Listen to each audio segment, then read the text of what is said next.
yang penuh teka-teki ini. Ada sebuah film yang ternyata berdasarkan naskah asli termahal dalam sejarah, yang dibangun oleh, konon, hanya untuk membeli naskah ini. Pihak produksi menghabiskan 5 juta dolar. Bahkan untuk menjadikannya klasik, mereka juga mengundang bintang film kulit hitam paling populer di Hollywood, Denzel Washington.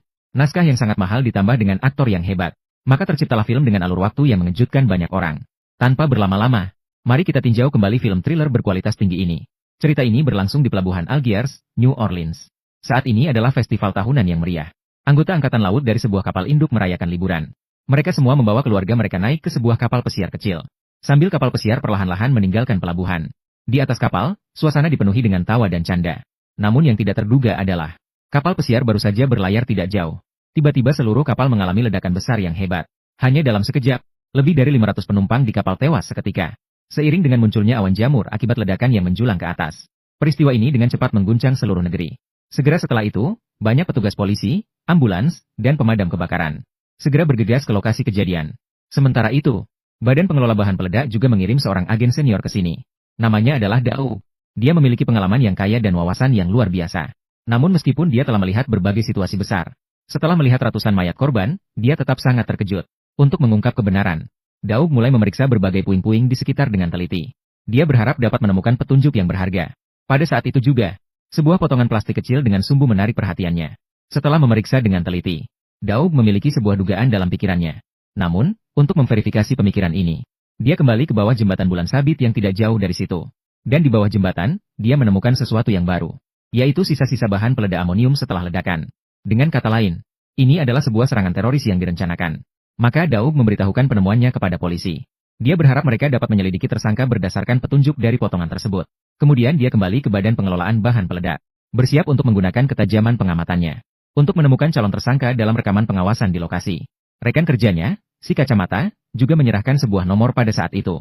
Ternyata tadi ada seorang wanita yang sengaja menelepon untuk menanyakan tentang Daoub. Namun, Daoub tidak menghiraukannya. Pada saat itu juga, rekan kerjanya yang perempuan di belakangnya tiba-tiba memberitahunya. Polisi menemukan sebuah mayat yang istimewa di lokasi kejadian. Setelah Daoub tiba di kantor polisi, dia menemukan bahwa korban adalah seorang wanita. Ahli forensik memberitahunya bahwa berdasarkan autopsi pada mayat, meskipun wanita itu memiliki luka bakar dengan berbagai tingkat keparahan, dia tidak mati karena terbakar. Sebaliknya, dia sudah meninggal sebelum ledakan terjadi. 4 jari di tangan kanannya hilang. Dari tingkat kepatahan, dapat disimpulkan bahwa jari-jari itu dipotong dengan alat tajam. Yang terpenting adalah, Daoub menemukan bekas perekat di mulutnya. Ini jelas merupakan kasus pembunuhan. Namun, apakah kematiannya ada hubungannya dengan ledakan itu? Apakah ini kebetulan? Atau apakah ada yang sengaja memanfaatkan ledakan untuk membingungkan? Jika itu yang terjadi, pasti ada hubungan erat antara pelaku dan ledakan. Bahkan sangat mungkin bahwa itu adalah orang yang sama. Maka Daoub mulai menyelidiki identitas wanita yang meninggal itu. Melalui pencarian, diketahui bahwa namanya adalah Anna. Segera setelah itu, Daoub menemukan ayah Anna. Setelah mengetahui berita kematian putrinya, pria itu meskipun tidak menangis, tetapi hatinya sudah hancur. Setelah berbincang, ayahnya meskipun tidak tahu apa yang terjadi pada putrinya baru-baru ini, namun tetap memberikan alamat Anna yang sekarang. Biarkan dia melihat apakah ada petunjuk lain. Maka Daoub pergi sendirian ke rumah Anna. Namun saat dia baru saja masuk, dia tiba-tiba menemukan sebuah kalimat yang disusun dari huruf di atas kulkas. Artinya adalah kamu bisa menyelamatkannya. Ini membuat Daoub sedikit bingung. Kemudian saat memeriksa ruangan, dia juga menemukan beberapa pakaian yang berdarah. Dan bahkan di lantai juga ada banyak bercak darah. Namun di rumah tidak ada tanda-tanda perkelahian. Daoub memeriksa setiap sudut dengan teliti. Kemudian dia membuka pesan suara. Di dalamnya ada 3 pesan suara. Satu adalah milik ayah Anna. Dari pesan dapat diketahui, Anna tampaknya ingin menjual kendaraannya. Pesan terakhir membuat Daoub sedikit terkejut. Karena itu ternyata adalah suaranya sendiri. Dia baru ingat bahwa Anna adalah wanita yang disebutkan oleh rekan kerjanya. Wanita yang meneleponnya. Sampai di sini, Daoub sudah memiliki penilaian. Pembunuh Anna mungkin adalah orang yang melakukan serangan teroris. Saat ini, FBI sudah mengambil alih seluruh kasus ledakan. Jadi Daoub mengungkapkan semua informasi yang dia temukan. Anna sudah mati sebelum ledakan. Pembunuh telah menculik dan membunuhnya sebelumnya. Lalu dia menciptakan kasus ledakan. Anna seharusnya tahu sesuatu. Jadi sebelum kejadian, dia pernah menelepon Badan Pengelola Bahan Peledak. Jika kita menemukan pembunuh Anna, kita bisa memecahkan kasus ledakan ini. Pernyataan ini membuat orang-orang di FBI sangat terkejut. Mereka tidak menyangka Daoub bisa menemukan informasi kunci ini begitu cepat. Namun, urusan selanjutnya bisa diserahkan kepada mereka. Namun, Daoub tiba-tiba menemukan mobil temannya Larry saat hendak pergi. Dia mendekat dan bertanya apakah Larry sudah kembali. Karena menurut waktu, Larry seharusnya sedang berlibur. Namun, orang-orang dari Biro Investigasi Federal memberitahu Daoub bahwa mobil ini diambil dari lokasi ledakan. Larry mungkin juga telah tewas dalam tragedi ini. Mendengar ini, Daug langsung merasakan kesedihan yang mendalam. Dia keluar untuk merasakan kesedihan atas kematian temannya. Tidak lama kemudian, Jill dari Biro Investigasi Federal datang mendekatinya.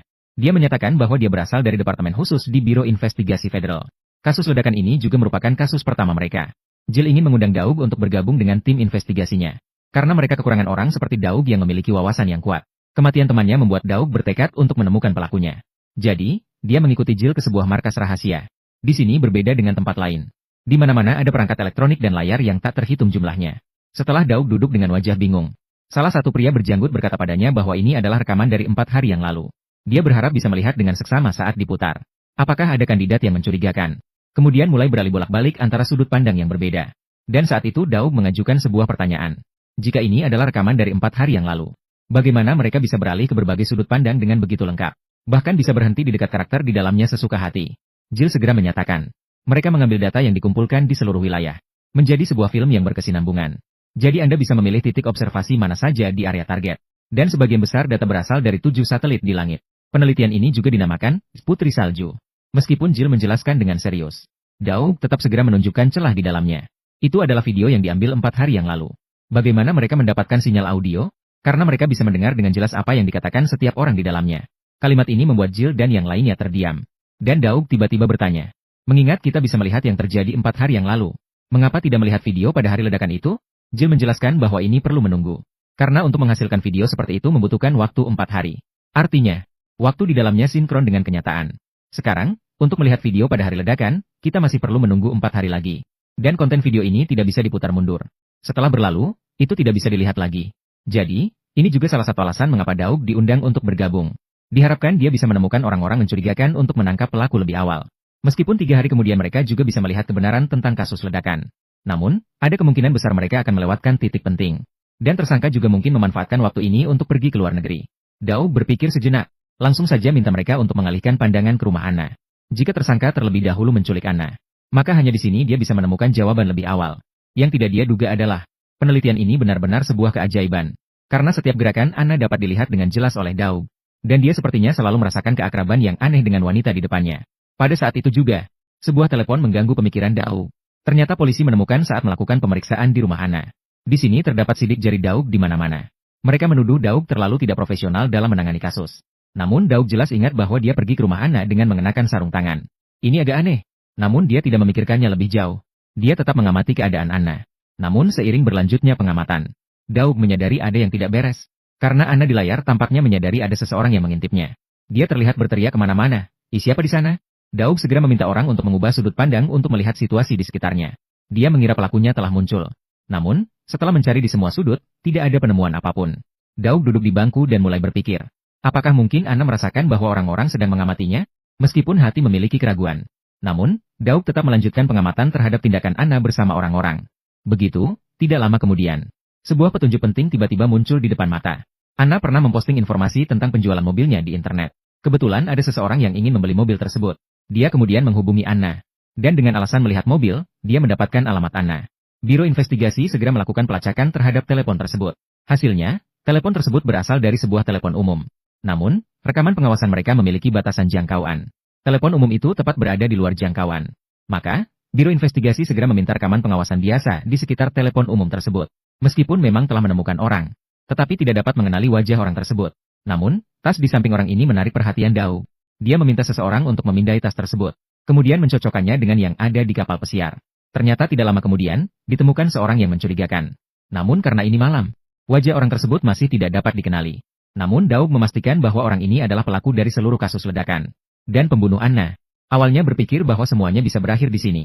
Karena jika terus melacak orang ini, mereka bisa menemukannya. Namun Daug, untuk memverifikasi dugaannya, tiba-tiba mengeluarkan sebuah pena laser dan menyinarkannya ke layar. Terlihat titik cahaya menembus layar dan langsung muncul di samping Anna. Saat Anna menoleh untuk melihat, tiba-tiba seluruh layar mati. Adegan ini membuat para staf di lokasi panik. Untungnya, tidak lama kemudian, layar kembali pulih. Daug dengan marah meminta semua orang untuk menjelaskan apa yang terjadi. Mengapa titik cahaya bisa menembus? Dan pihak lawan juga memberikan reaksi. Terpaksa, semua orang hanya bisa mengungkapkan kebenaran. Ternyata penelitian ini memang tidak sesederhana yang terlihat. Seseorang secara tidak sengaja menemukan cara untuk melipat ruang itu sendiri. Misalnya, biasanya, ruang itu datar seperti kertas. Jika ingin melihat sisi lainnya, maka harus melewati seluruh kertas. Dan mereka bisa melipat ruang agar tujuan lebih dekat. kemudian membangun sebuah titik di dalamnya. Itu mirip dengan lubang cacing. Melalui itu, bisa menghubungkan dua ruang waktu. Tidak tahu apakah Daug mengerti perkataan ini. Tapi dia memberitahu semua orang. Dia hanya ingin mengetahui satu fakta. Yaitu apakah Anna dalam video itu nyata. Apakah dia masih hidup?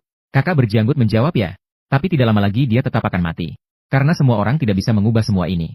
Jendela waktu ini didapatkan dengan keberuntungan. Mereka tidak tahu kapan itu akan ditutup. Jadi tidak ada yang berani mengganggunya. Tapi Daug tidak peduli dengan semua ini. Dia berpikir, jika bisa terhubung dengan dunia 4 hari yang lalu. Mengapa tidak mencari cara untuk mengingatkan satu sama lain? Meskipun banyak orang belum mencobanya. Tapi atas desakan Daug, mereka tetap memutuskan untuk menguji dengan selembar kertas. Namun sebelum itu, mereka membayangkan jika benar-benar mengubah garis waktu yang ada. Sepertinya tidak bisa mempengaruhi dunia sekarang. Hanya mungkin akan membuka dunia paralel yang baru. Tidak peduli bagaimanapun. Harus dicoba untuk mengetahui hasilnya. Jadi mereka menuliskan hal-hal yang akan terjadi. Dan waktu kedatangan tersangka di atas kertas. Dan mengirimkannya melalui mesin ini kepada Daug 4 hari yang lalu. Dengan cepatnya mesin beroperasi. Setengah dari listrik di kota langsung padam. Mereka benar-benar mengirimkan kertas itu. Tapi sayangnya Daug menyadari bahwa dia tidak kembali. Dan kertas ini ternyata dilihat oleh rekan kerjanya, Larry. Melihat pemandangan ini, Daug menyadari bahwa ada yang tidak beres. Dia akhirnya tahu mengapa temannya muncul di lokasi ledakan itu. Sesuai dengan dugaan dia. Meskipun semua orang telah mengidentifikasi tersangka berdasarkan rekaman. Namun saat dia akan pergi, Larry tiba-tiba muncul dan ingin menaklukkan lawan. Tak disangka, dia justru ditembak mati oleh lawan. Semua orang dengan sedih melihat pelaku membawa Larry pergi. Terutama Daug yang merasa paling sedih. Ternyata dia secara tidak langsung telah membunuh temannya. Melihat tersangka hampir keluar dari jangkauan kamera. Daug bertanya apakah ada cara untuk melacak. Maka semua orang memberikan sebuah alat pengintai. Alat ini dapat menangkap gambar tanpa terikat oleh jangkauan kamera. Daug segera mengambil alat pengintai dan cepat mengejar tersangka. Di jalan, Daug dengan satu mata melihat rekaman dari 4 hari yang lalu. Namun, satu otak tidak bisa digunakan untuk dua hal. Tak lama kemudian, karena kesalahan, dia menabrak beberapa mobil. Daug tidak berlama-lama. Dia segera mengejar lagi. Begitu, tidak lama kemudian. Dia mengejar sampai ke sebuah rumah tua di sini. Saya tidak tahu apa yang terjadi. Rumah di sini tampaknya telah runtuh. Dan saat Daug perlahan-lahan masuk ke dalam, dia melihat jejak sahabatnya yang terbakar. Adegan ini sangat menyakitkan hatinya.